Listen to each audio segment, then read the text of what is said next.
It's April 7th, 2019. It is spring in Detroit, and that also means it's time for the Knee Jerks Detroit Sports Talk with Eno and Big Al. As always, on the Big Al the Equation, Al Beaton, longtime Detroit-based podcaster and blogger. Joining me, as always, to talk all things Detroit sports is the man you know and love as Greg Eno. Well, he'll tell you where you can find his writings are at on the web. Greg, what's up? Been a couple weeks. Hey, yes, it has been. Well, no, it's always a couple weeks because that's how often we do the show. So sometimes it's a little bit more than a couple of weeks. Exactly. I am Greg, from my Out of Bounds WordPress blog. You can read me there. Follow me on Twitter at Greg. Follow the Knee Jerks on Twitter at the Knee Jerks, and of course we're on Facebook, facebook.com/the Knee Jerks. No guests. We haven't been having a lot of guests this season. Not deliberately, just this is the way it's worked out. But we will be having a lot of guests about a month and a half from now when we celebrate anniversary number 10, if you can believe such a thing. 10th anniversary will be. Is that like paper or gold or silver? 10 is. 10 is going to to that's silver, but 10 has got to be something a little decent, I would think. So we'll definitely have some guests there. We may work in a guest or two between now and then, but I've been kind of. It's been tough for me to get guests. Life is a little bit busy, but we will try to. People like to hear us talk, period, anyway, so what can you say? That's true. We have lots to discuss. This is the big time of the year in sports, with pretty much all four sports going on, or at least not going on necessarily, but football, the NFL is always getting ready for the draft around this time of the year. Then you've got the Pistons and the Red Wings wrapping up their seasons. Michigan State made a run in the Final Four. Of course, the Tigers' baseball season just began. So lots to cover. But before we do any of that, let's play a game that we like to call Whose Birthday Is It, Maestro?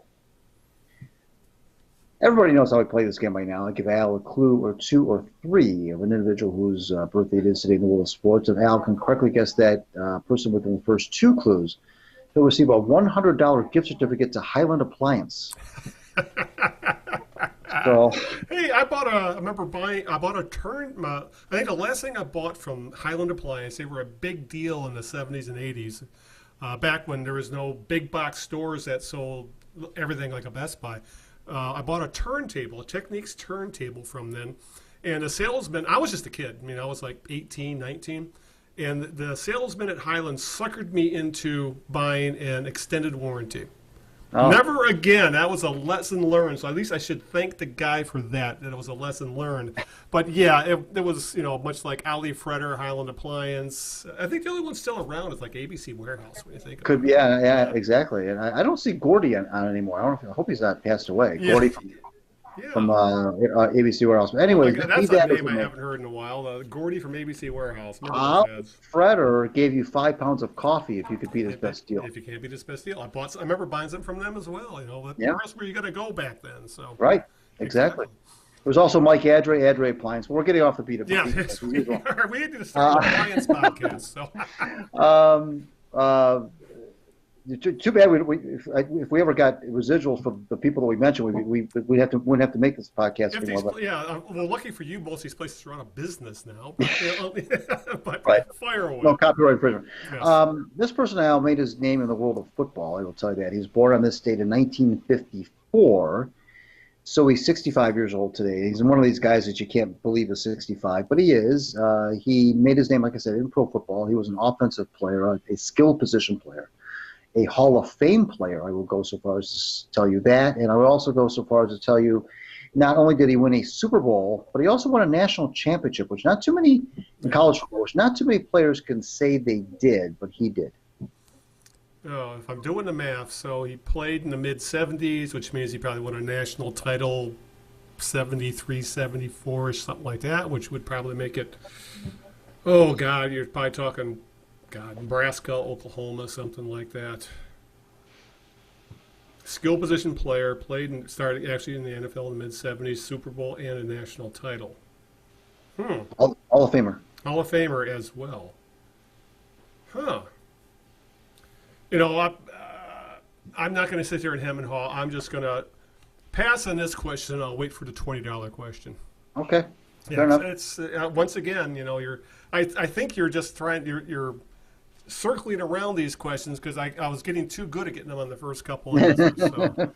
All right, with that, we will get back to that topic momentarily, but we got lots to talk about in Detroit sports. Obviously, we have to do a Detroit Red Wings post-mortem as their season ended this weekend on the 6th, so there'll be lots to talk about because of a new contract for Jeff Blashill. There are some rumors going around about what's going on with Steve Yzerman, and obviously we need to talk about the hot streak at the end of the year where it cost them some slots in the playoff lottery. We'll talk about that. We have the Pistons who are, well, if you look up, backed up into the playoffs, their picture would be there in the encyclopedia, the way things are looking right now. We'll talk about the Pistons' recent struggles after their smoking hot streak. And the Tigers are actually looking pretty darn good. Not going to hold up, but right now they're looking pretty darn good. So we'll break down the first week or so of the Tigers season. But Greg, as always, the Wings are giving us lots to talk about. They finished the season 4th worst overall in the NHL, 32, 40, 10, 74 points. Overall, there were some bright spots. Dylan Larkin had a breakout season. He led the team in something you rarely see in points, goals, assists, and penalty minutes of all things. I remember they were talking this up over the last couple games on Fox Sports Detroit, where the last the last Wings player to do it wasn't even a wing. He was a Detroit Cougar back in the 20s. Oh, wow. Yeah, so it's a rarity. That's pretty much how Larkin has dominated the team. Andreas Athanasiou had a very good year as well. He had 30 goals. This is the first time the Wing. This is how sad it's been in the Wings offense, Greg, is Larkin and Athanasiou getting 30-plus goals is the first time the team has had multiple 30-goal scorers since, I believe, the 2008-2009 Stanley Cup final year. And remember what that loaded lineup was like. And obviously, as well, they had Anthony Mantha and Tyler Bertuzzi also had some very good seasons with more than 20 goals each. Mantha probably would have had more, but he missed quite a bit of time with injury. And Bertuzzi has really made a name for himself as that gritty guy who's been playing on the first line, which is another thing that's been impressive with the Wings over this past month or so, is what I guess you call the MLB line, the Mantha, Larkin, Bertuzzi line, which essentially has been all the Wings' offense over the past few weeks. But so I guess the season, if you're in a tanking situation, I think this pretty much went exactly how you want to tank. They ended up, guaranteed, essentially, almost guaranteed a top 5 pick because who knows how the lottery balls are going to fall. Yet they were pretty darn competitive for long stretches of the season, and obviously over the past few weeks of the season, where they had that 5-game winning streak, one of 8 of 9 before they lost the last 2 games of the year. They actually, you could see the signs that maybe they may not be a playoff team next year, but depending on how the draft goes for them, they could very well be a playoff team in a couple of years if this core continues to build together. So in a tanking situation, I don't have that much to complain about with this team. Well, I tell you, I got to give Kenny Holland credit. I didn't think he had it in him. I still think he got started late. Yeah, with I think rebuild, but that. at this point, that's water on the bridge. You can't. They wanted to hit that 25-year mark for the playoff streak, which is silly, but hey, it's there's no use crying about that. But no, I agree. I think that there's you mentioned playoffs. I think they could be a playoff team next year. At the very least, a bubble team, I think. Yeah, I mean they still need to tighten things up in their own zone. I think I'm not sold on Jimmy Howard. He's 35 years old. He's really there's very thin in goalie experience in the the last game of the year they ended up pulling Howard because they got smoked by Buffalo in final game of the year, and the guy they put in goal was he came from Toledo of all places. I don't remember. No, it was his first NHL appearance, and I don't know. I think it had a lot to do with Grand Rapids was getting ready for the playoffs, and Bernier was hurt, so they had to go to the ECHL to find a guy. And I think that says volumes right there as to how goaltending for this, actually the entire back end, as you said, defense and goaltending, is really starting to become the sore thumb that needs to be quickly patched if they want to take the next step in this rebuild. Yeah, I mean that's that's got to be tightened up. There's no question about that. But there is a good young core. Two guys scored 30 goals this year. That hasn't happened in a long time in Detroit. You mentioned Larkin, breakout year. To me, the unquestioned leader of the team. Yes.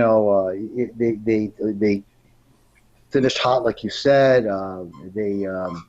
I don't know where that came from, but they did. Frankly, I got to eat my words again. I had said a few weeks ago. I said, on Facebook, I said, you can really tell. Wings had laid a couple of eggs, and I said you can really tell how much of the value of a coach by how his players play when there's nothing to play for. And I tell you what, ever since I said that, the Wings went off on like a 7-1 or 8-1 streak, and 8 of 9 with a 5-game winning streak in there. with completely out of the playoff picture. And they went ahead and they put together that streak. So you got to give them credit for that. We'll talk about Jeff Blashill in a second, but there is a core. There are players coming through the pipeline that are not even in Detroit yet, that are in Grand Rapids and other places. So this could be a team that makes the playoffs next year. Al, they just didn't have enough scoring punch. They did have enough oomph. They have like about a line and a half. Yeah, they just didn't have right. They're not exactly. And they got for all the talk of winning culture and veterans, how much production did they really get out of their veteran forwards? No, exactly. Well, right, and that's fine. I mean, at this point, that's fine because at this point, it's about the young guys. Sure, you'd like to see more offense from the veteran players, but those guys aren't going to be part of the mix pretty soon anyway. So you may as well, if you're going to have one of the two providing the offense, you may as well have the younger kids do it. So, and that's what they did. And there's a lot of players, Al, that I think. There's going to be a lot of furious job battles next year in training camp. I think there's a lot of players that are going to be battling each other. A lot of young players battling each other for playing for this time, and it's going to be interesting because it's no longer a case of a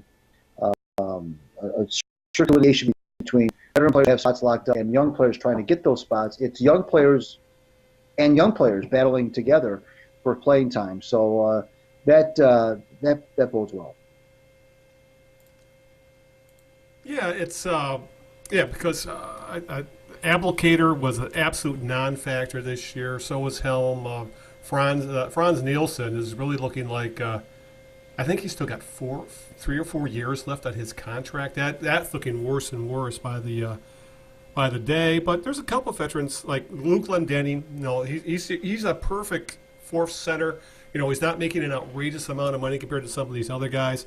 Danny DeKaiser would, he'd be perfect as like your third pairing or something like that, or maybe part of the second pairing. So, like I said, as this team improves talent-wise, these guys will move back into positions they are more suited for.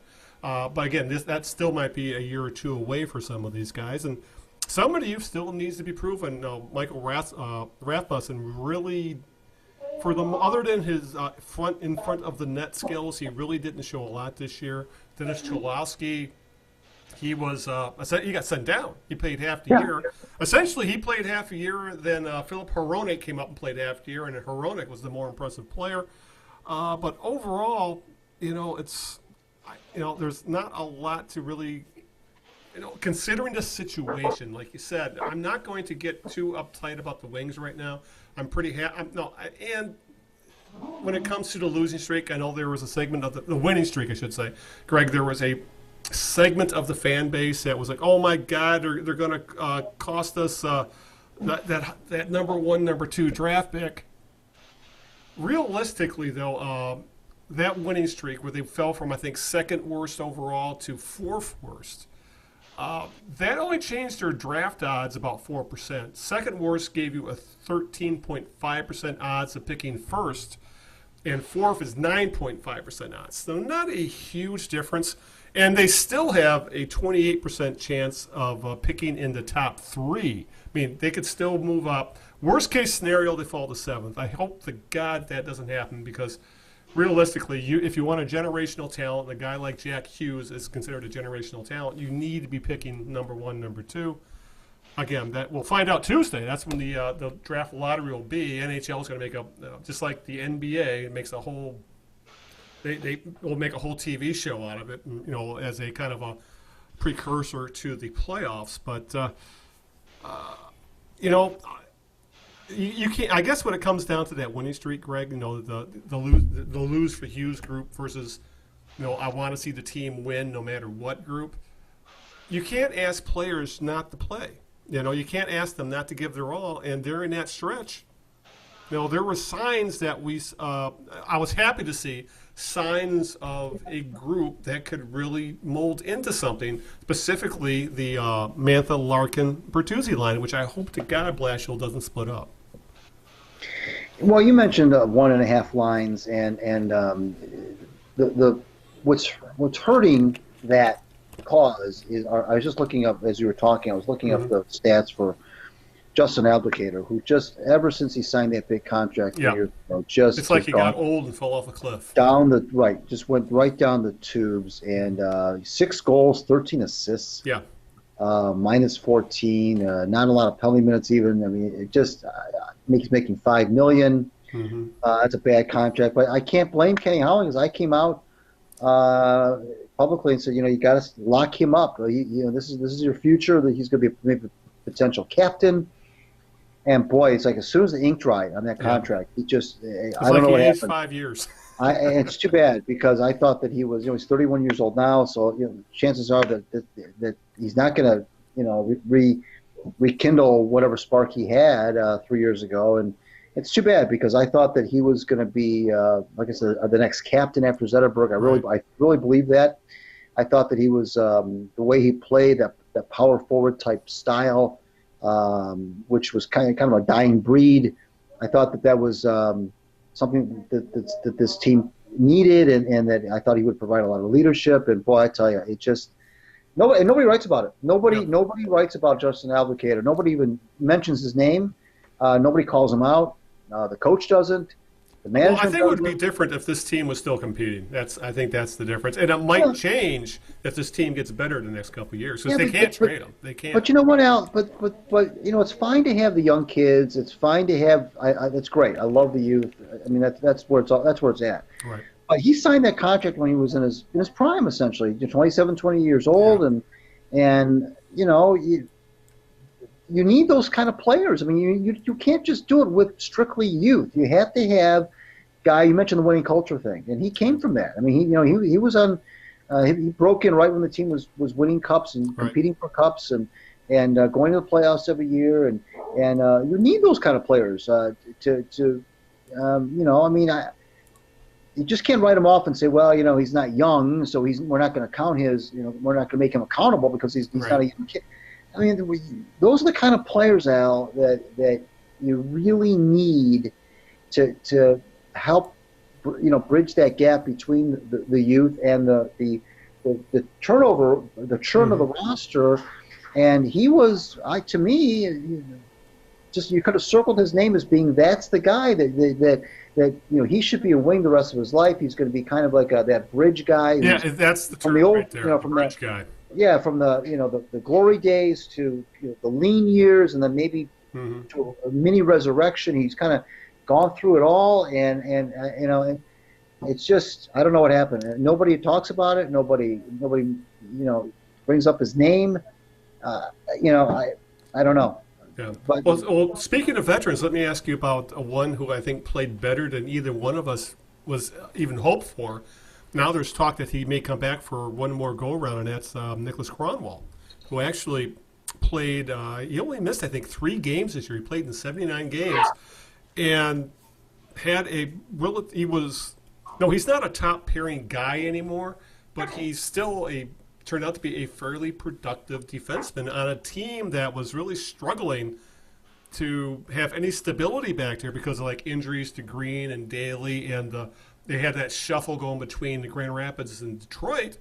and yet there was Cronwall, playing on his bad knees and playing. No, he's not the same player he was 5 years ago, but he's still. He played like he belonged in the league. Like there is a role for him, and I guess the question is now he wants to make. They're giving him a chance to make up his mind. I have a feeling if he says he wants to play one more year, the Wings will let him. And be honest, after the way he played this year, I really don't have too much of an issue with that. And I would have had an issue after last year because he was really bad last year. Right. For whatever reason, which I think, again, was the knees, but he seems to have somehow fought through all that. Yeah, and but you never know when he's just gonna. That's the thing. It has to be a team-friendly contract, and and one of those things where you get if he's not producing or he needs rest, you gotta sit him. You can't do this how the Wings have always done, default to the veterans. Not with the way this team is going anymore. Oh, right. But one thing he does bring, Cronwall, and you're right. I agree with you about everything you said about him. I agree with you, by the way. And but what he does bring, which would be great if he and I. The other thing I think the most the biggest point you made, best point you made, I should say, about Cronwall was that he didn't look out of place. He didn't look like a guy. He wasn't the Victor Martinez of the Red Wings. Good comparison. He looked like he belonged in the NHL. He didn't look like a guy who was just hanging on. Right. He didn't look like somebody who was indeed over the hill. Clearly, he's not the same player he was. You can't be at that age. But the Wings need all the experience that they can get on the blue line, and for what he is able to do, Cronwall, and he still can lay a couple licks on you too. By the way, he had a couple of doozies this year, but they need all the experience they can get back there. One of the problems they have is getting the puck out of their own zone cleanly, and that takes a lot of times. That's where experience comes in, making that, knowing that it's all about decision making back there. When you're in your own zone and you've got forwards barreling down on you, and the name of the game is forechecking now, and speed and skating, and you have to make split-second decisions as any member of the team, but especially as a defenseman, to get that puck, make that pass, or that knocking it off the boards or getting it down the ice, whatever you need to do. You have to make those very quick decisions, or else the puck's going to end up on somebody's stick 25 feet away from the net, and it could be a goal scoring opportunity. So, you need that kind of experience back there, but more importantly, you need guys that are not only experienced, but that can be on the ice and can play. And I agree with you. I was pleasantly surprised by him as well. I thought that that here's a guy that's being held together with baling wire essentially, but he give him props. 79 games. That's not at age 38. If he plays next year, he'll be 39 by the time next season ends. That's no small feat.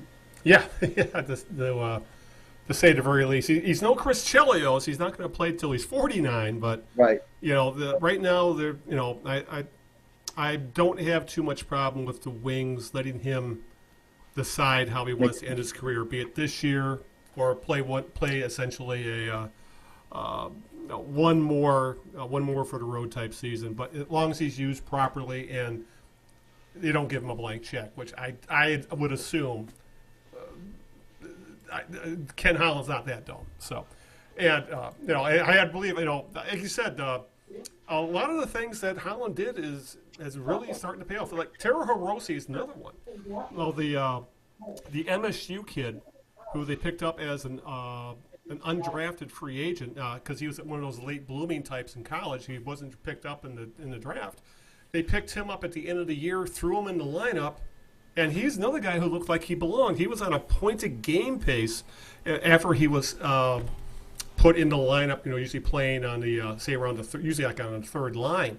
And again, another guy who looked like he belonged and looks like he could have a future with this team. Not going to be a star, but the kind of guy you need, young, cheap, and can make plays with the puck on the ice, and that's something that the Wings have been lacking with this one. So, again, it just shows that here we are praising Ken Holland when we came to bury him a year ago, essentially.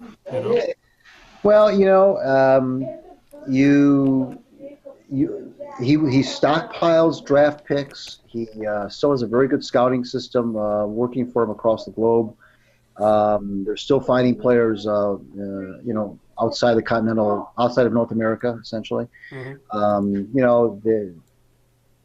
Enough of these draft picks are coming to fruition. If you look at the goal scoring the point scoring out, the top 10 Red Wings who scored the most points this year, there's only 2 that are really considered big time. Well, 3: Nielsen, Cronwall, and Green. Right. Everybody else is young. Everybody else is a relatively young player, and they're not relying on the veteran players. They still desperately need more depth up front. Yes. They need more. They need more depth. Period. Essentially. Yeah. Right, and that's with any rebuild. That's always the thing you need is depth, because that's always the first thing that exposes you in a rebuild situation is your lack of depth. So so they need the depth, but you can only get depth by drafting wisely and cultivating your players and player development and so forth, and really. So they missed the playoffs 3 years in a row, but do you really care? I mean, do you really, is that really in the whole scheme of things the worst thing in the world? Maybe not. They're in a brand new arena. I know they would love to have a playoff game or two in that new arena sooner rather than later. But if the payoff is going to be another run of 8 to 10 years of being in the mix, postseason wise, then you can kind of live with this little mini drought. And if any team was due for a mini drought in all 4 sports, it's the Red Wings. Yeah, it's and at least this rebuild seems to. You can start to see the light at the end of the tunnel, which we have said about this before. Because I'm thinking back to the last time this franchise had to do a major rebuild, and it took a decade and a half. We're talking about the early 70s into the mid 80s, essentially till, we started with Darkness and Harkness, and things really didn't get churned around. Not even just the drafting of Steve Yzerman. It was when Jacques Demers finally arrived, and that kind of got the playoff thing rolling, and the team started to look like, hey, they might be onto something here. And obviously, they made the playoffs a few times under Jacques, missed it 1 year, and then the 25-year streak started. But thinking back to how this team looked completely lost for over a decade. This rebuild, I think I can be a little more patient with, because that rebuild back in the 70s and 80s, I lost patience in that rebuild, just because that there was constant turnover. There was constant turnover in the front office and constant turnover behind the bench. So this seems to be a much better thought out thing. Surprisingly, I can't believe I'm saying all this in praise of Ken Holland, but this seems to be moving on exactly how the way the Wings have talked about it. Other than remember the hyperbole Holland used? Oh, it's got a 10-year rebuild. Nah, it's looking more like a five-year rebuild, something to that effect. So. Well, I don't think you can even call the 70s and 80s, Al, as a rebuild. There's a difference between rebuilding and spinning your wheels. Yeah. And that's what I don't think that was a rebuild whatsoever. I think that was just a dysfunctional franchise that didn't know, it couldn't get out of its own way. That you mentioned the coaching carousel, the management carousel, bad drafting, some bad trades. I mean, bad owner. You name it. And I agree with you about Demers being, coming in and kind of instilling a winning culture. Yeah. But that's neither here nor there anymore. I think that there's a lot of reason for Red Wings fans to be excited, and maybe gravitate toward Dylan Larkin as being the face of the franchise. I think I have no problem with that. If that ends up being the case, but boy, it would be nice to really have another dynamic, scoring forward, to go with him, and Athanasiou, so that they can really have something to build around. Exactly, and hopefully they find that in the draft, which fingers crossed, actually the ping pong balls farther away, which never seems to happen in Detroit when it comes to the Pistons or the Red Wings in the draft lottery. Right. I guess since we're talking coaching carousel, there will not be one in Detroit because, as we talked about in the last podcast, there was rumors that there was going to be a contract extension of Jeff Blashill. Well, those rumors became official in that Ken Holland saying the development of the young players during the rebuild was his quote, was the determining reason why he gave Jeff Blashill a 2-year contract extension. And a couple things about that. One, am I thrilled with the job Blashill has done? No, I do disagree with some of the things he's done. But 2 years is not a killer. It's not, a 2-year deal on a head coach. If you want to move on, that's chump change to an owner like Chris Ilitch. So that's not a big deal if you decide to move on from him. And right now, it really does seem like Holland and Blashill are chained together at the hip. And if things start to go sideways next year, well, then maybe time to move on from both of them. Holland will be in the last year of his deal. Blashill will only have one left. And maybe if Yzerman comes in as president, wants his own people in there, it won't be onerous to get rid of him. But, considering how the team ended the season and now we're finally starting to see some leaning on the youth, and Blashill seems to be giving the youth more and more of a leash, I'm not going to get uptight about a 2-year deal for him. It's one of those things you just have to kind of just accept it. I mean, I don't know that I would have. I'm with you. I'm not going to go crazy over this. It is only 2 years, number one. Number two, you kind of almost at this point, I guess just write it out with him and see what happens. I know that there was some guys out there that the fans would have liked to have seen. Joe Kenville, who looks like he's going to become a coach in Florida. Obviously, Barry Trotz was available at the time that they could have made a move, but he's no longer available.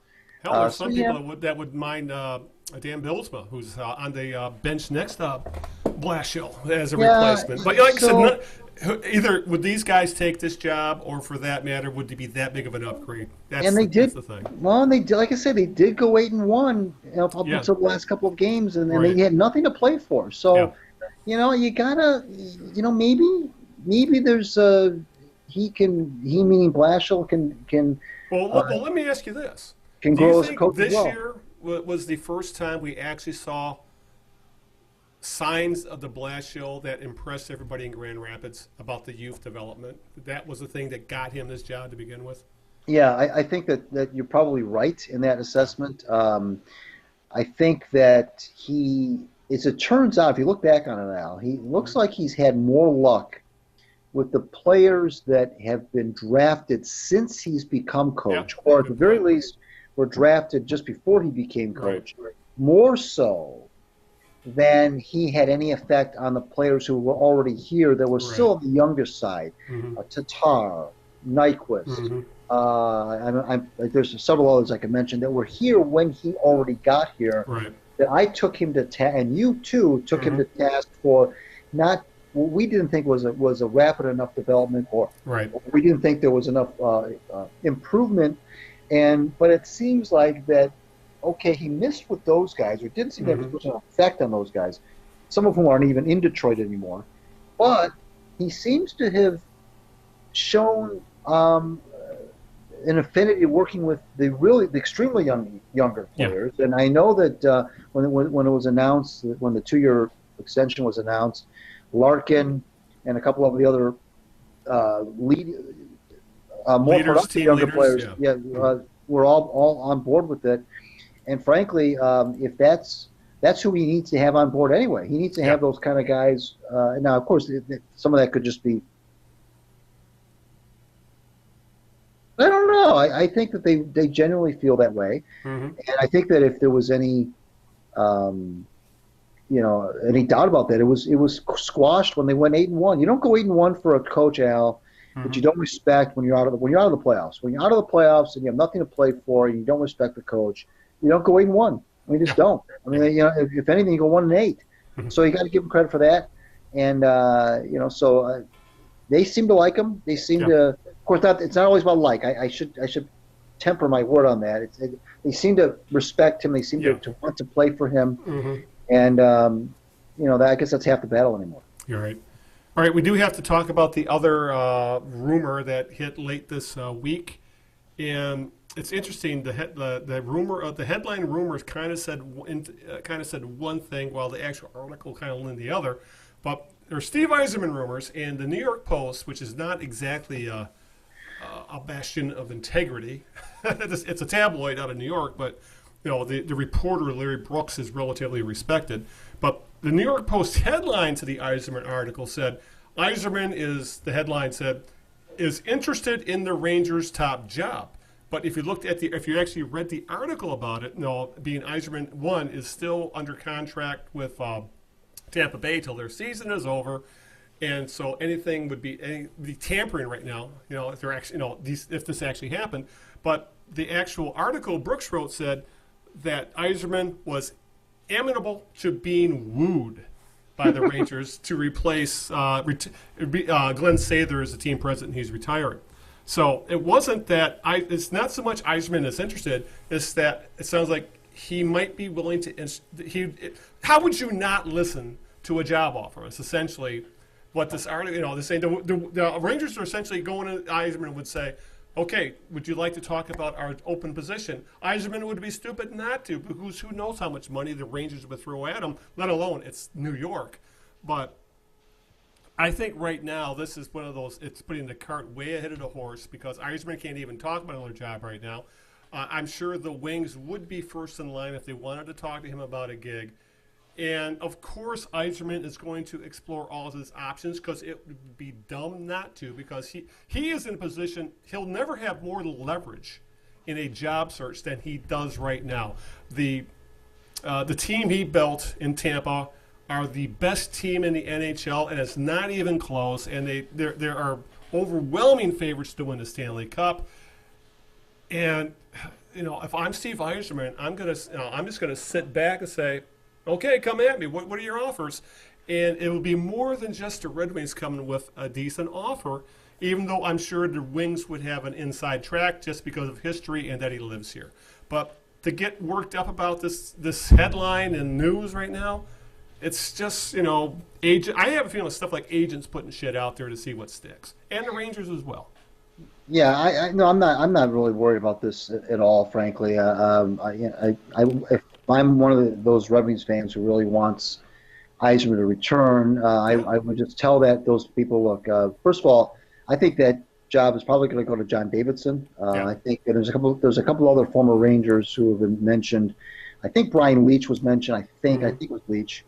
But I think Davidson would be the far for me. And just like the Wings, these are guys of history as players. Well, I think Davidson would be the front runner.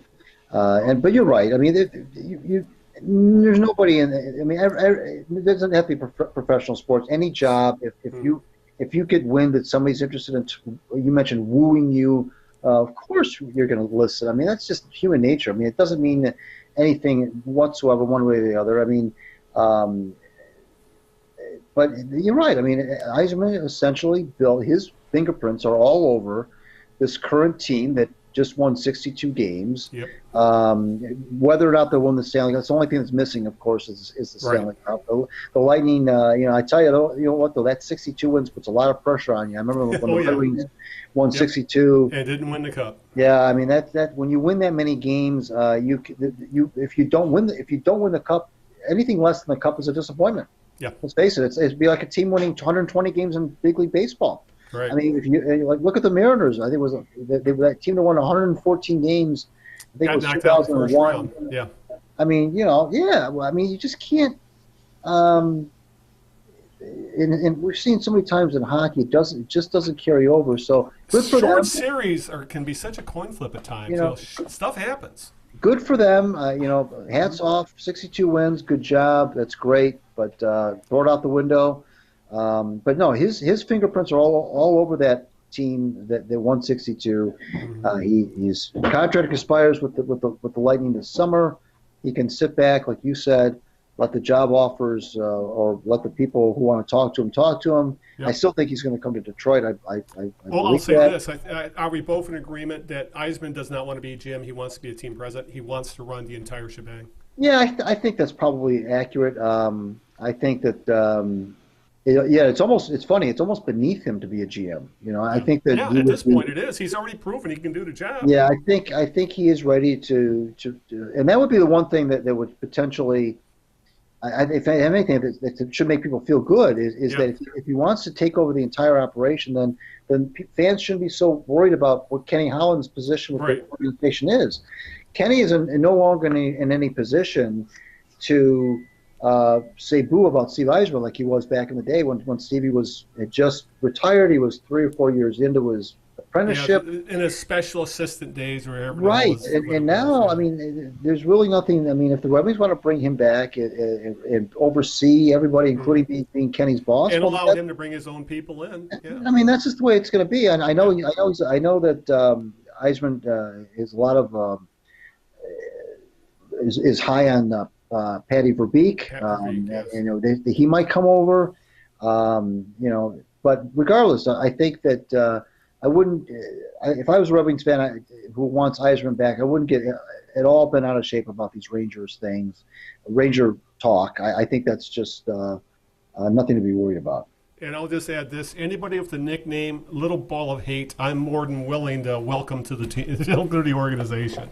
Which is "Little Ball of Hate" may be one of the best nicknames in sports history, which is obviously Verbeek's nickname. So, all right, before we move on to Pistons and Tigers talk, Greg, let's get question 2 of the birthday game out. Okay, this is for the $100 gift certificate for Highland Appliance. This person made his name in pro football. Was born in 1954. He was a first-round draft pick in 1977. He's a skill player. What I did not mention is not only was he a national champion in college, not only was he a Super Bowl champion in the pros, he also won the Heisman Trophy. So that's quite a trifecta. Yeah. Not too many players can say they won the Heisman, won a national championship, and won a Super Bowl. They can say 2 of those 3 sometimes, but very rarely 3. He went to a Midwestern. Is that accurate? No, it's not accurate. He went to a more of an Eastern. How about what conference? How about that for him? That conference, I think they were independent. I think they were an independent Back then. They still might be. I'm not sure. I've lost track of conferences, but I'm pretty sure when he attended this school, which also brought you a very successful NFL quarterback about 6 years later. I think they were an independent school when they won the championship in 1976. And he is in this particular NFL team's Ring of Honor, Hall of Famer, and he also holds the record for the longest rushing touchdown in NFL history. Okay. Tony Dorsett. Tony Dorsett, very good. Yeah. I had to think about it for a second. Because first I'm thinking quarterback like Joe Montana, but that's going back a little. He's that's a little. He's a little older than that. And then I think you're right. I think Pitt.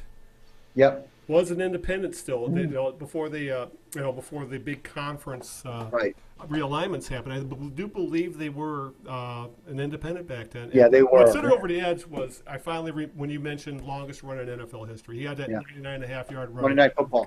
Yeah, on Monday Night Football. Yeah, in Minnesota. Yeah, so Tony Dorsett's 65 years old today. He's one of those guys that, he's 65 years old. Oh my God! I know, it's crazy. Yeah. He also played 1 year with Denver, 1988. But he's 65 years old today. So happy birthday, Tony Dorsett. Okay, let's see. I think I'm going to look for a 19-inch color TV, tube TV with that gift certificate. So. Console? You're going to go for console? I don't know if I can afford a console. I may just have to stick off a portable that weighs about 250 pounds. So. Rabbit ears? Yes. All right. Before we get to Tigers, we need to touch on the Pistons, who played. Their game finished about an hour before we started recording this podcast. And when we last talked about the Pistons, Greg, I think we last had a long chat about the Pistons. We're probably pushing almost a month ago, and they were white hot at the time.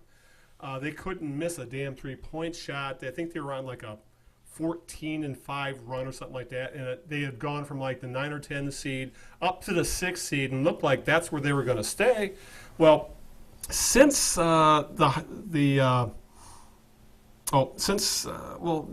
stretch, let's just put it that way, they've cooled off, and they've gone 5-10 in their last 15 games. They have fallen from 3 or 4 games above 500 to 2 games below 500, and now 39-41. They are clinging to the 8th seed by the skin of their teeth. They are a true bubble team. But amazingly enough, despite their struggles, despite Blake Griffin, who's, as Dwayne Casey said today, would not be playing if it was the middle of the season and is essentially on one leg right now because of a bulky knee. Regardless of all that, the Pistons are still with 2 to play, both against teams that are the seasons are already over in the Grizzlies and the Knicks. Their magic number is 1. So they could still back it into playoffs if they lose both these games. And the way they're playing right now, Greg, they could easily lose both these games, even against 2 bad teams. This is, I guess, this little last month of basketball is just kind of proven to me again that I should not get sucked into this team, because how many times have we seen this from this group where they look like world beaters for a month and then for 6 weeks they don't. You know, they look like a team that should be in the lottery. Yet here they are again, you know, off of a streak where I think they had the second best record in the NBA for about 4 or 5 weeks.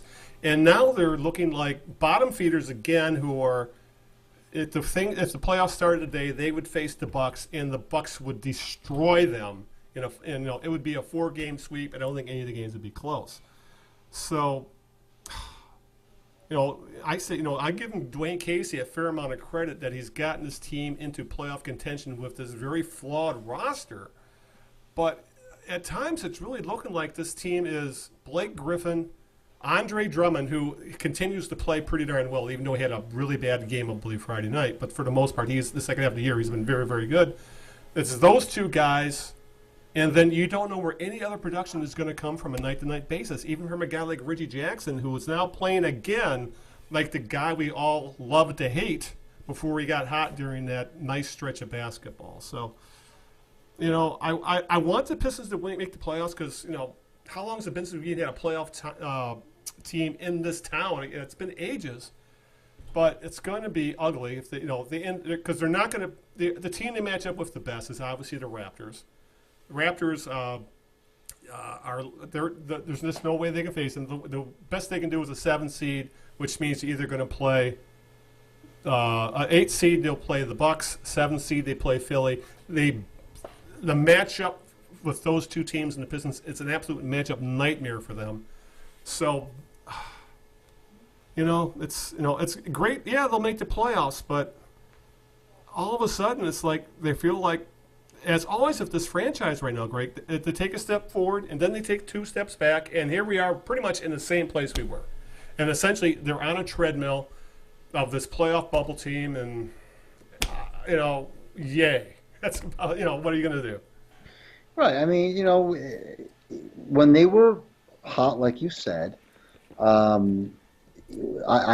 wrote a column. I said, look, it looks like they may, you know, their rumors of their demise may be premature. I said, but I said at the end of the piece, I said, it's okay by me if you're not going to trust these guys because they have not shown themselves to be trustworthy. And whether they make the playoffs, the only thing that you can say about this, when you've got a team that's so wildly inconsistent as they are, is that you can say, well, look, you know, maybe they'll you know, because they've shown this propensity to get very hot, very cold, very hot, very cold.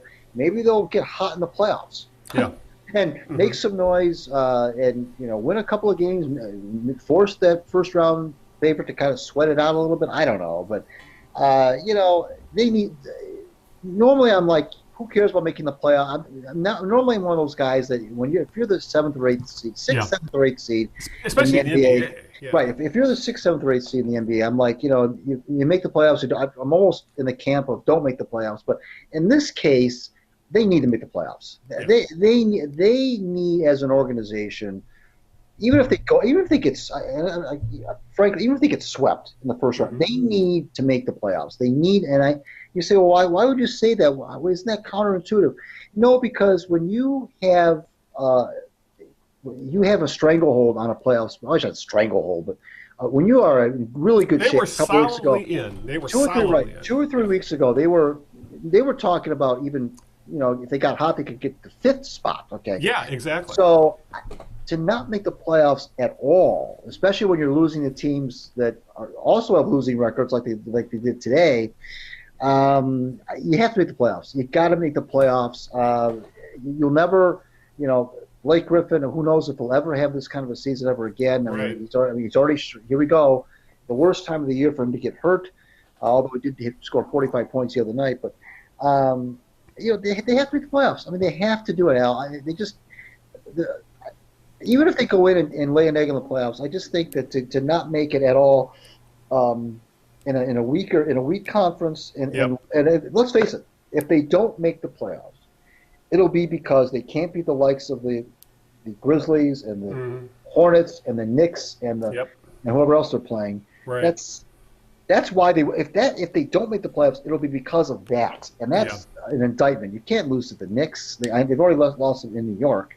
You can't lose to the Knicks. Yeah, they got swept this season by the Hornets, and the Hornets are like 4 games under 500. But yet they swept the Raptors. The Pistons swept the Raptors. So that, right there, that shows you just in those 2 season series right there. That shows you how inconsistent they are.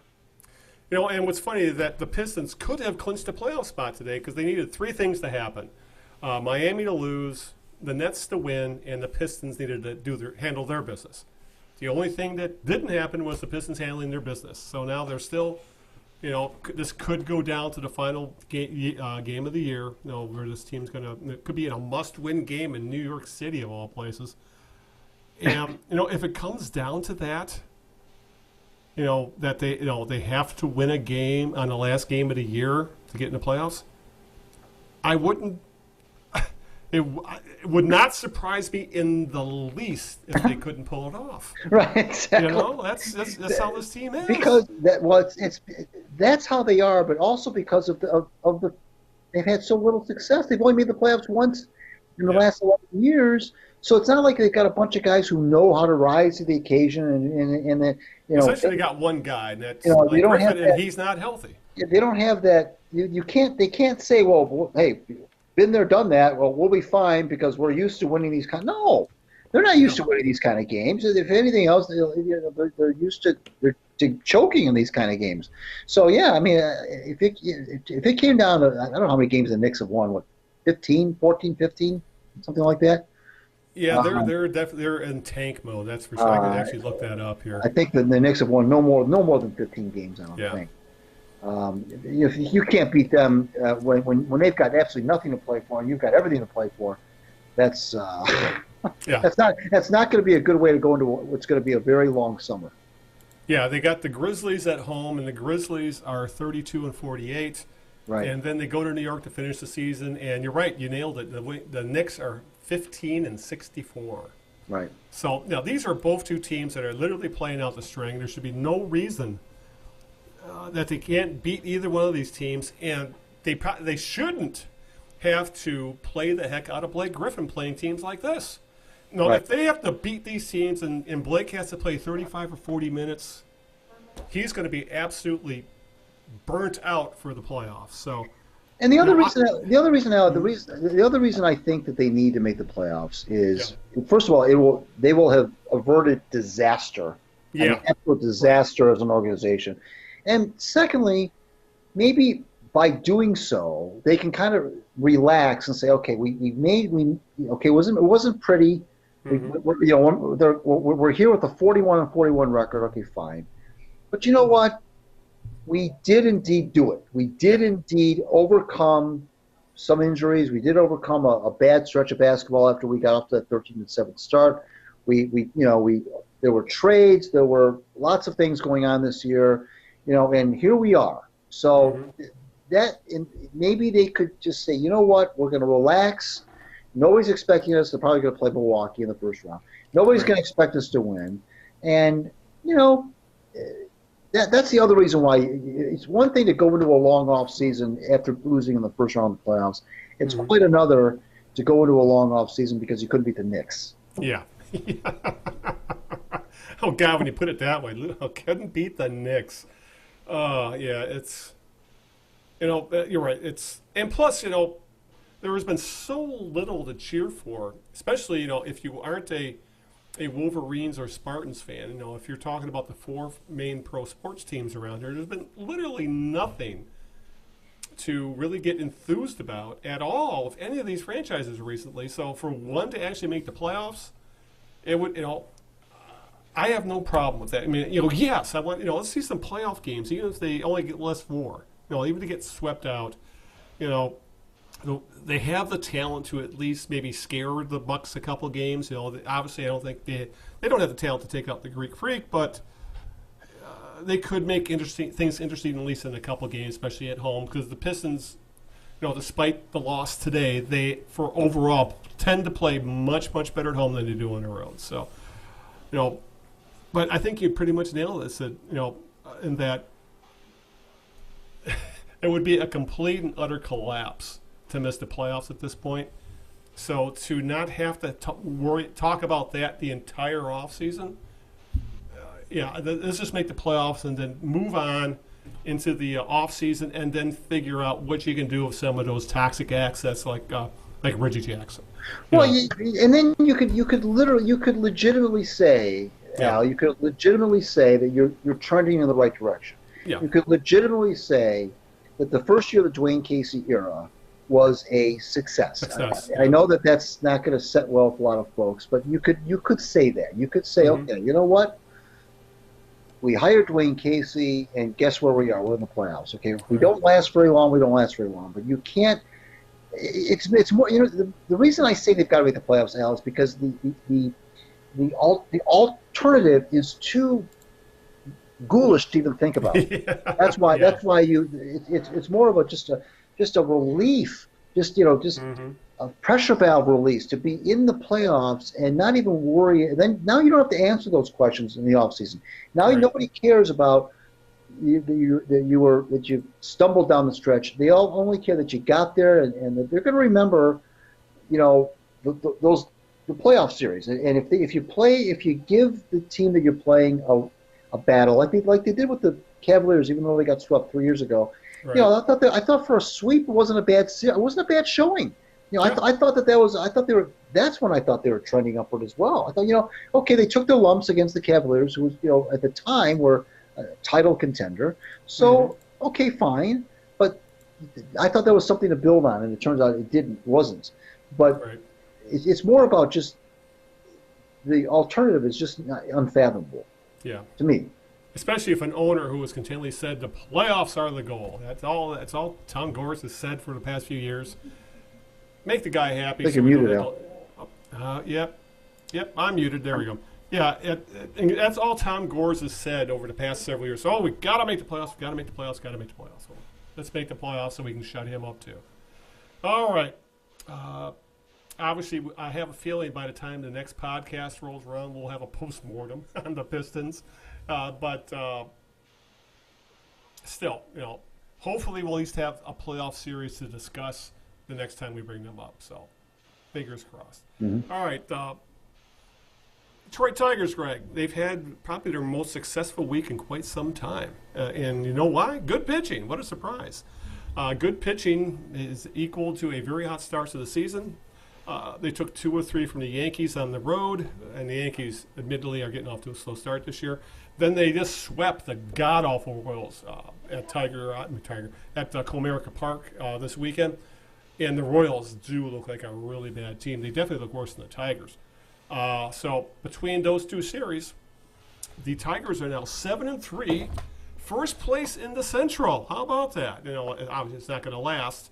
They aren't that good, and they're playing some really bad teams at the moment. But obviously pitching has been surprisingly good, Greg. They are second right now in Major League Baseball in ERA at 2.3. They're second in WHIP at .93, and they're second in batting average against at 188. They're fifth in strikeouts, amazingly enough, at 99. Because all of a sudden Matthew Boyd has become the strikeout artist. What he's had back-to-back games of double-digit strikeouts, and right now, I think Shane Green's on track for about 150 saves this year. He's 7 for 7 right now. He's actually looking pretty darn good, and if he continue to pitch. He doesn't even have to pitch as well as he is right now. If he continues to be a relatively solid lockdown closer, that's where you can make some hay at the trade deadline. Offensively, Greg, Castellanos, and Goodrum are the only guys really hitting right now.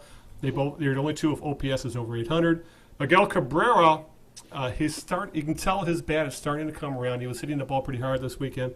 And as always, he's still getting on base at a 380 clip. And Kristen Stewart is slugging over 500 and has 2 game-winning home runs, including a big grand slam this weekend to beat the Royals on Saturday. But overall, Greg, as expected, the offense is very limited and has very little power, other than I think Castellanos and Stewart. Right now, they're slashing 181, 285, 284. I mean, a 284 slugging percentage as a team, that's shameful. And their team OPS is 569, which is 28th in MLB. So, be honest with you, the way things are looking right now, the pitching, Jordan Zimmerman seems to have figured out how to get guys out without that mid-90s fastball anymore.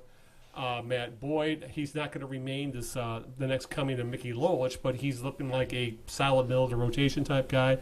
And Tyson Ross pitched well today, and the rotation's looking okay, and the bullpen's looking okay, and overall pitching is okay.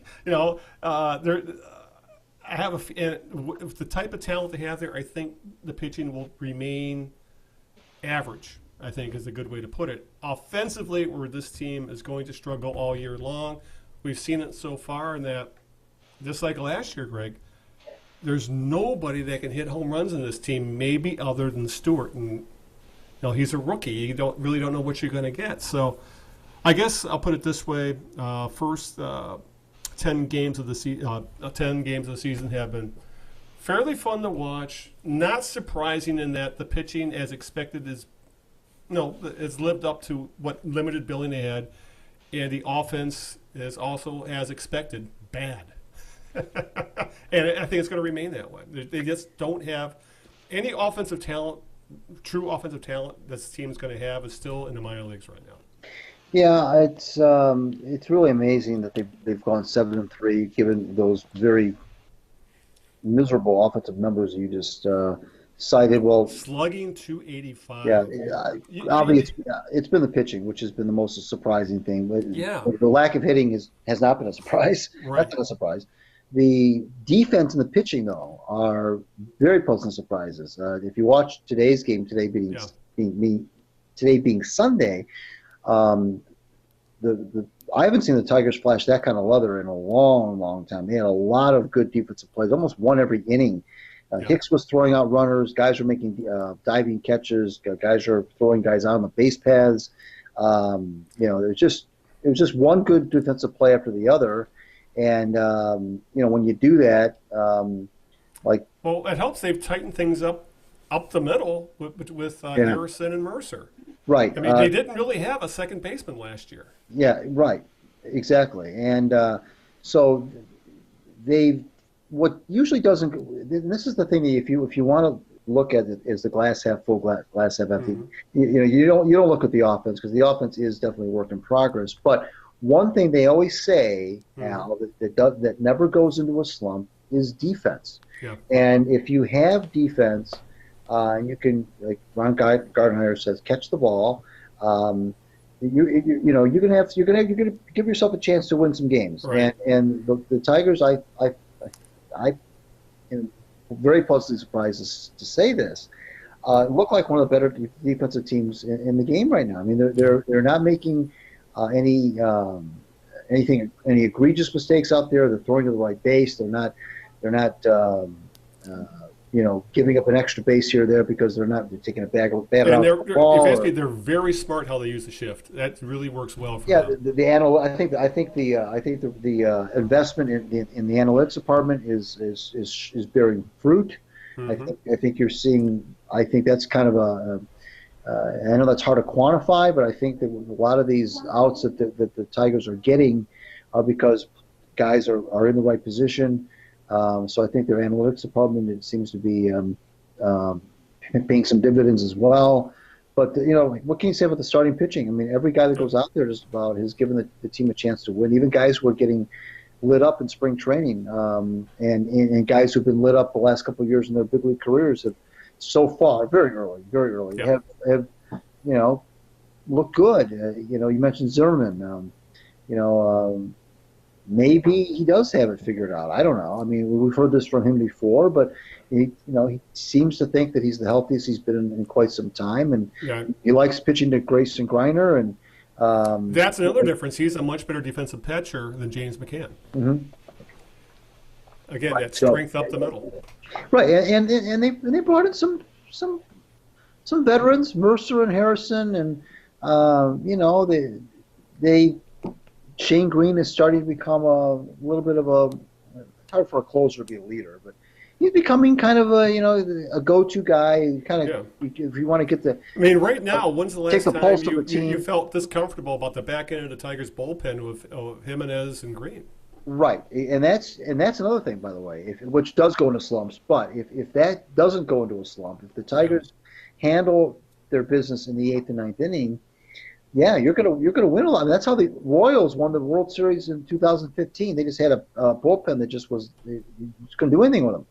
And you got if the Royals got into a situation where they were ahead after 6 innings, that was over.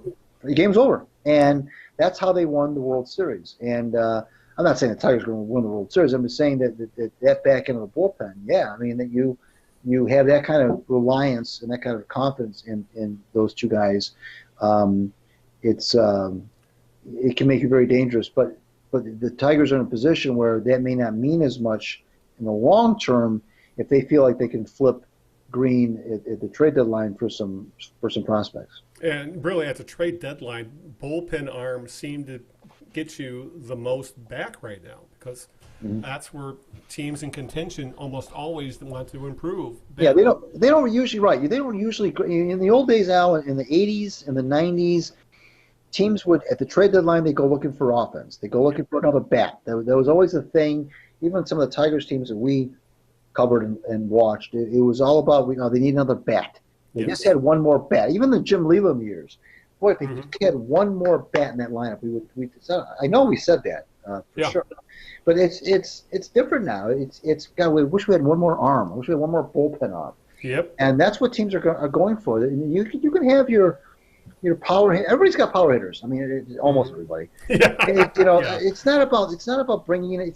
You're not gonna move the meter by making a trade deadline deal for a guy. I know the Dodgers tried it with Machado, but that's not the norm. You're not gonna move the meter by bringing in a guy from another organization because he's a stick. It just doesn't work that way anymore. You need bullpen arms, and you need, and that's a crapshoot. I mean, that's not a given. Well, look at the difference the Tigers got in trade for J.D. Martinez and Justin Wilson. Mm-hmm. And who was the better player? So, well, yeah, but they got more for the bullpen arm, right? Who happened to be having a good year. Yeah, exactly, and that's what it's all about. It's the Tigers could care less if they trade Shane Green this July and he falls on his face next year. That's not their concern. Right. But their concern is how much trade value does he have at that moment. When that July 31st date comes around, how much trade value does he have? What's his market value at that time? At that time. That's what matters to the Tigers. It's not, and that's the decision that they're going to have to make is, do they keep him or do they flip him? And that's what it boils down to. And what could you get for a guy like that? I mean, it seems like the teams that are one player away are one bullpen arm away, or they feel they are. So how much could you get back for a guy like Shane Green? Let's say he's got 30 saves at the All-Star break. Yeah. What do you do? I mean, you trade him. Yeah, I mean, because if you have a lockdown closer available at the deadline, you can pretty much rate your ticket as to what you get in return. Right, and then if you're the trading team, if you're the Tigers, you bring those, you get that return back, and then if you're the team down the line that needs that bullpen arm, then you'll deal with that at that time. Right now, it's about bringing more chips into the organization, and hoping that some of them pan out, obviously. But sooner or later, though, Al, we've talked about this before this offseason. Sooner or later, though, you're going to have to draw a line in the sand and say, we're done being sellers. We're going to start thinking in terms of when are we going to be buyers. I know it's silly to think maybe right now, but sooner you can't keep. What I'm saying is you can't keep doing it. Sooner or later, there's going to come a July 31st where you say enough is enough. We're not either A, we're not trading anybody, or B, we're going to ourselves look to bring in somebody from the outside to help us out. Sooner or later, that's got to happen because when you're in a division, when you're playing the Royals, who are just as bad as advertised, it looks like. When you're playing the Royals and the White Sox and the Twins 54 times, a third of their schedule, to me, there's an opportunity there to make a move in the division and compete for maybe a wild card or even the division, depending if you kind of fall back to earth. So eventually, it's going to be about, let's not think in terms of because right now already the fans are already talking about who are we going to trade in late July to bring something back. Sooner or later, it should be the other way around.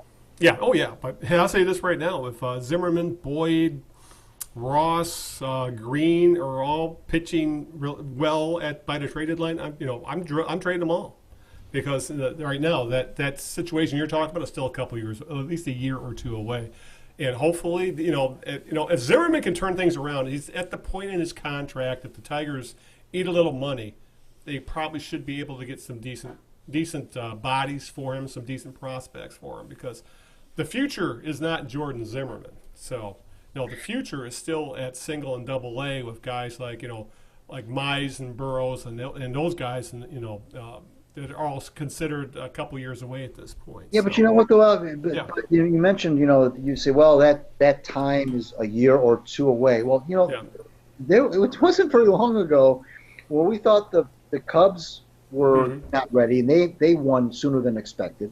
There was a time when we didn't think the Astros were ready. They won sooner than expected. So there is a precedent. The Brewers, there's another one. Yeah. That we didn't think was ready to win, and they ended up winning some stuff. But then again, the Brewers made a trade for a guy who became an MVP, and that's one of those things where you got to get lucky too. No, that's true. But the Astros and the Cubs really didn't. The Astros and the Cubs did it with their homegrown people. So I'm don't get me wrong. I'm not saying you're wrong to say that. I'm just saying that don't be there is precedent for teams to be ahead of schedule with their rebuilds, and I think there has to be, the circumstances have to be right, and for the Tigers to be a year ahead, it's going to be because they're in such a lousy division. If they can, if they win 35, well, 35 is a lot out of 54, but they win 30 games out of these 54 between these. They should win that many, or you would think they could.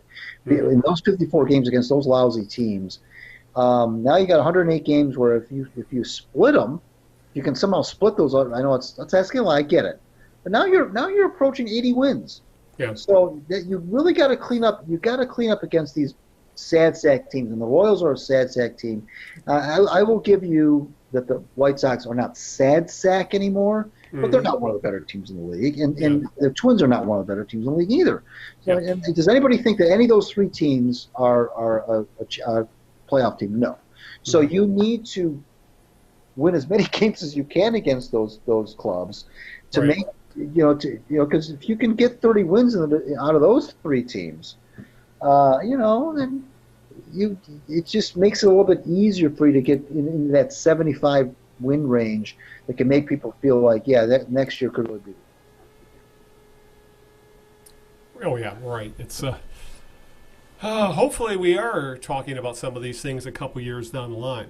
Maybe sooner than that. And maybe the Tigers can get lucky in a trade or two. Again, it's.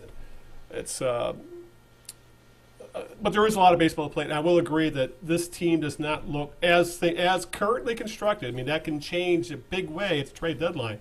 As currently constructed, this does not look like a team that's going to lose 100 games, especially, as you said, when you see what teams like the Royals look like right now, who look like they're going to lose 110 or something to that effect. So I'm with you there. One more topic about the Tigers. They're, as well as things have been going for them, they have been battling injury. Jacoby Jones is down in the minors, recovering from his shoulder injury, and they won't call him up till he starts hitting, and he said it might be a long wait. But the latest big injury, though, was starting pitcher Matt Moore, one of the guys he signed in this offseason as a veteran stabilizing influence on the rotation, has gotten hurt. It was a weird little injury. He got looked like he tweaked his knee when he was trying to make a play getting off the mound. It's being called a knee strain, and he was put on the 10-day injury list. It's not the DL anymore. But it could be a longer stint, as the Detroit News was reporting today that the Tigers are reportedly deciding between rehab and surgery. And if he has surgery, it could be a couple months. So I think, I guess the team and more are going to try to figure out what they're going to do here. I bet you that they'll both want to say, let's try rehab first, because they signed this guy to flip him. So, if he doesn't come back till we're pushing the trade deadline, there's really no value in this guy with the Tigers. But I think the more important story about this injury, Greg, is that this could be Daniel Norris's last best chance to prove himself as a guy who belongs in a major league rotation. Remember, this is the guy who was the absolute jewel of the David Price deal, and he's been and Matt Boyd just raced past him as becoming a major league pitcher. Ever since the Tigers gotten him, and everybody says he's got lights out stuff, but either between injuries and ineffectiveness, he's done nothing but bounce up and down between Detroit and Toledo. I think he kind of just made a team by default this year as a middle reliever, because they figured, well, we probably do need to keep a guy around who can make a spot start. Well, it's going to be more than that because of this injury. But at 25 years old, going to be 26 this season, he's at the age where you can't call him a prospect anymore. He is what he is. And if he can't stick in the rotation this time around, especially with the young arms this team is stockpiling in single and double A right now, you'd have to wonder maybe time if he can't stick in the rotation, at least proved himself to be a number 4, number 5 guy. It might be time for this team to move on from him after this year. It would not surprise me in the least. This is a textbook case, Al, of, and it's called, the name of the book that he would be in would be called, If He Wasn't a Left-Hander. Yeah. Yeah, and that's what being left-handed, I think, has kept him. He's given him, left-handers get more chance. Let's face it, left-handers get more chances in the big leagues than right-handers do. They just do. Oh yeah, period. There's still a premium on left-handed pitchers. There's still the vast minority of pitchers in baseball. That's just the way it is, and he's the kind of guy that you're afraid to cut bait on too soon, because he is left-handed. Right. And if you can have a guy like that in your rotation, or anywhere on the staff that could be helpful, you give him the benefit of the doubt. You give him maybe that one extra chance or two to get his act together. But even he being left-handed, it's eventually, yes, he's going to have to produce, or else, whether he's left-handed or not, he's going to find himself out of big league baseball. A little bit too early to talk like that yet, but yeah, I mean, it's getting to be the point now where, you got to show us something. Yeah, and consistently. Yeah, and he's on the verge of not just being passed by the likes of, say, like Turnbull and Boyd. I mean, there's all these guys like the guys, Burrows, Perez, all these guys in the minors who are the next generation of starters that are hopefully going to be in this team's rotation in a couple of years. And this is essentially at this point a shit or get off the pot for Daniel Norris. I mean, I would love to see this guy come through, because he really comes off as a really cool guy. Yeah. He kind of, he's, if not eccentric, at least he has some eclectic interests and things like that. Right. But, that's cute and all, but you got to produce between the lines, and he hasn't yet. I'm not convinced he ever will, but now he's got the chance. And if he can stick in a rotation, this is one of those things where it really opens things up for the Tigers, because, as you cannot have enough starting pitching, especially young starting pitching, as we've seen, because of injuries, things like that. So I sincerely hope Norris takes this opportunity and runs with it. But how many prospects have we seen in the past that have given, as you said, opportunity after opportunity, especially lefties? And for whatever reason, and with Norris, it seems between the years, it just never happens. So, Right. Yeah. This is it for him. I think. I agree. yeah. At least with Detroit, like you said, if a left-hander, Mhm. someone Yeah. will pick him up. You're right, but in Detroit, he's gotten more than enough chances. They've given him plenty of rope to this prove this guy's a big league pitcher, not an injured. This is the last best chance. All right, let's wrap things up, Greg. So before we call it a night, who's your jerk of the week? I really like and respect my jerk of the week, but I have to Yeah. call him out on this one. It's Ron Darling, the part Is he of a a Mets great, color guy? he's a great part of a great broadcasting team with Keith Hernandez with the Mets, and I like his work when he does the national playoff games and so forth. I think he's a very smart, well-read guy. But he came out with a book last week, which he just tore into Lenny Dykstra. Now, Lenny Dykstra is not, by any means, is not a sympathetic figure by any means. No. But Darling maintains that before Game 3, I believe, of the I think it was Game 3 of the World Series in '86, when Oil Can Boyd was warming up, Dykstra, who was the leadoff hitter, was in the batting circle and was just, according to Darling, just spewing racist venom at Boyd. I mean, Darling said, just some of the most vile stuff that you couldn't even come up with. And that Darling says, contributed to Boyd being frazzled, being out of sorts in Game 3, and so forth. Well, guess what? Dykstra says it never happened. Darryl Strawberry doesn't believe it ever happened. If anybody was going to side with anybody, you'd think Strawberry would come out on the side of Darling. Strawberry defended Dykstra, who was, again, not well liked for a lot of other reasons. Right. Yeah. And but it wasn't just that. Darling went into, he took guys that, Kevin Elster to task because of his womanizing, and he just went off on this great '86 Mets team that was one of the best teams that I've ever seen, and just went off on them and just laid out. Now, nobody else has come out and said that the stuff that he wrote about them was false, but Dykstra is planning on suing Darling and the publisher. He made a physical threat to Darling. If he ever saw him, he would do something to him physically. He's really been out of shape about this. And like I say, Darryl Strawberry came out, and even Oil Can Boyd himself said, I don't remember that. I don't remember being rattled. I said, I didn't have my good stuff. I didn't pitch well, but I don't think it had anything to do with, I didn't think it had anything about what Lenny Dykstra was saying. And then there are other people saying, well, how could that have, he has said all those things and nobody else, it not be caught on by any sort of microphone, or nobody else heard it, the home plate umpire didn't hear it, the catcher of the Red Sox, which I don't know who that would have been, maybe Gedman or somebody, wouldn't have heard it. But then you think, well, why would Ron Darling make all this up? He doesn't. Why?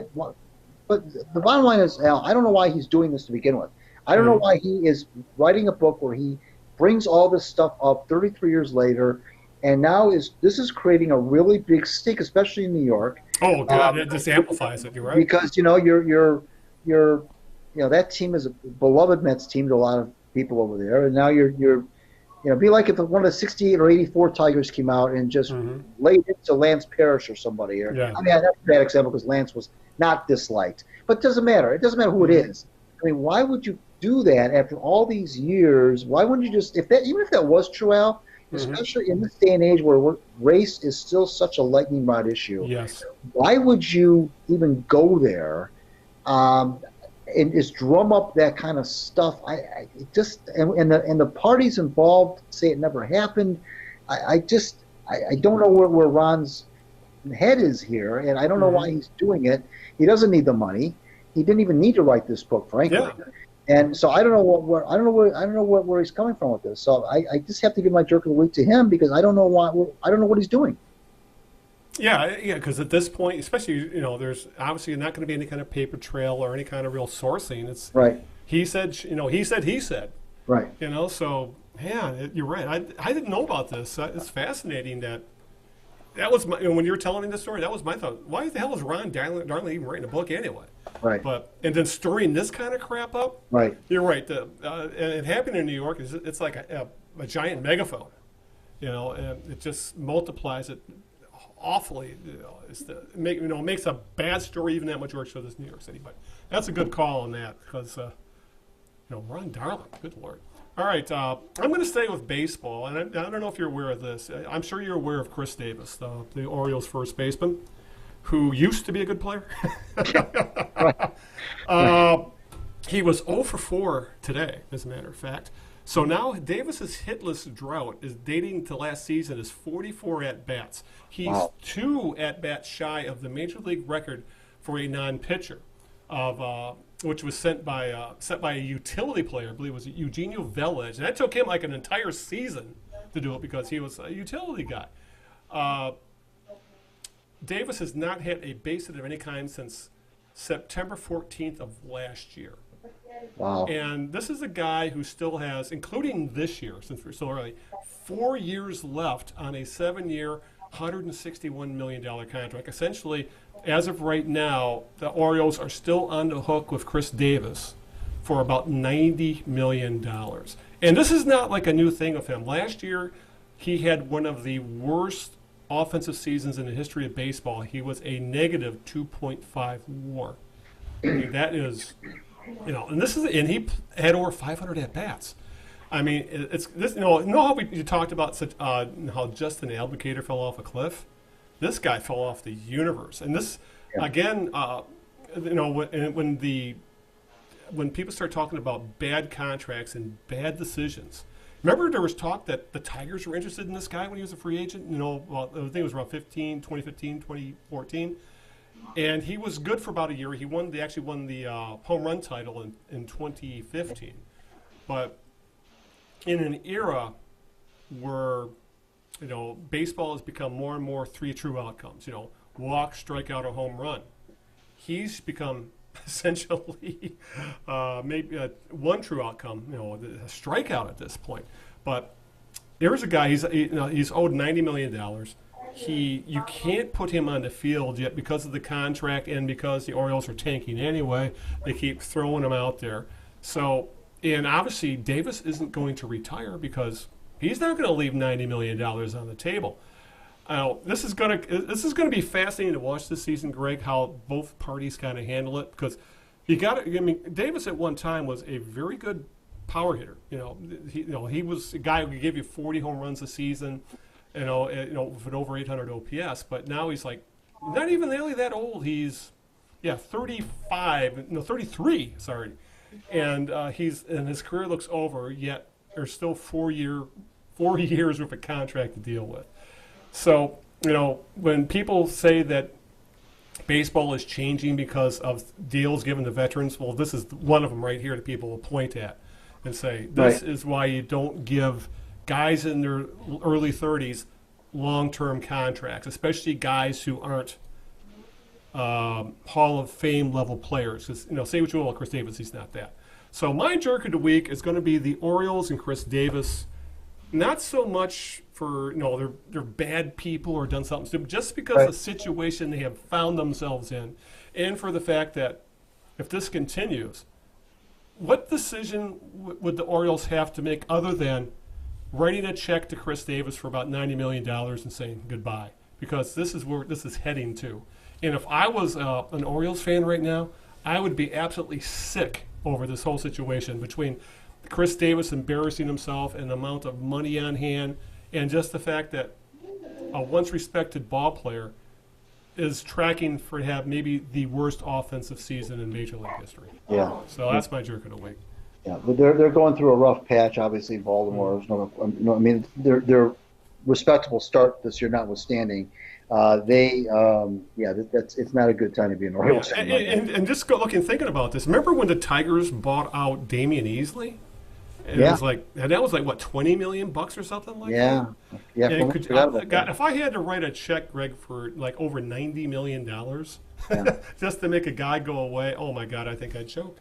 I remember when Rob Deere was playing for the Tigers, and he was tracking true outcomes guy. He was tracking for I think over 200 strikeouts or something. There was some number there was some sort of milestone, a negative milestone that he was tracking for, And it was so bad that Sparky, toward the end of the year, benched him. Benched him? Yeah. Didn't play him. Yeah. I mean, because Sparky didn't want Deere.